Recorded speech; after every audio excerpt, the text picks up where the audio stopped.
If I refrain from submitting further observations with reference to the work of the United Nations in these fields, it is not because I undervalue the importance of the work done in these fields, but because after the elaborate and admirable review of this work by the distinguished delegate of Lebanon, anything that I might have to say would be at best but needless repetition and might amount to no more than a vain and poor imitation.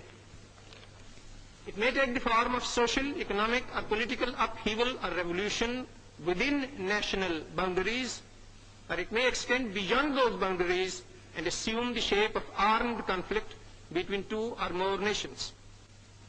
Our experience has been that in modern conditions, once the flames have burst out, it is impossible to avoid a general conflagration.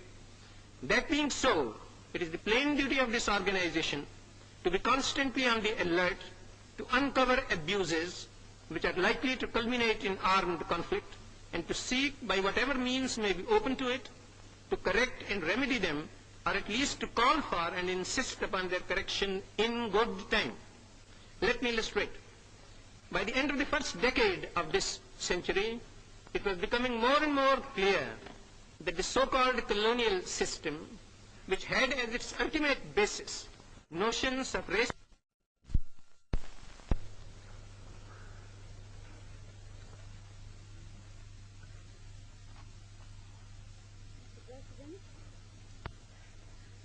India has tried to judge all questions before the General Assembly as objectively as possible. For us, the spirit of the Charter means much more than its letter. We have in the past avoided alignment with this bloc or that, an attitude which has often been misunderstood. We are, however, convinced that this is a correct stand, even if it means some temporary disadvantage.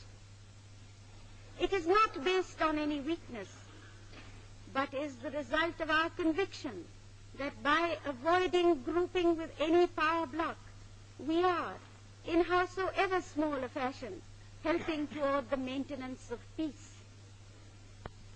One of the greatest problems with which the world is faced today is the continuing practice of racial discrimination in certain parts of the world. Allow me to repeat, Mr. President, that this is one of the gravest dangers to world peace. On Hyderabad, sir, I must speak more fully. Since my arrival in this country, nothing has roused my indignation so much as the constant and persistent misrepresentation and misunderstanding of the action which India felt obliged to take in Hyderabad a few days ago. Of the legal aspect of the matter, I shall say nothing. I am here concerned only with the moral issue. People often ask how it is that while professing Gandhiji's doctrine of non-violence, India should yet have thought fit to resort to the use of force in Hyderabad. To those who know the facts, sir, the surprise is not that India intervened, but that India did not intervene much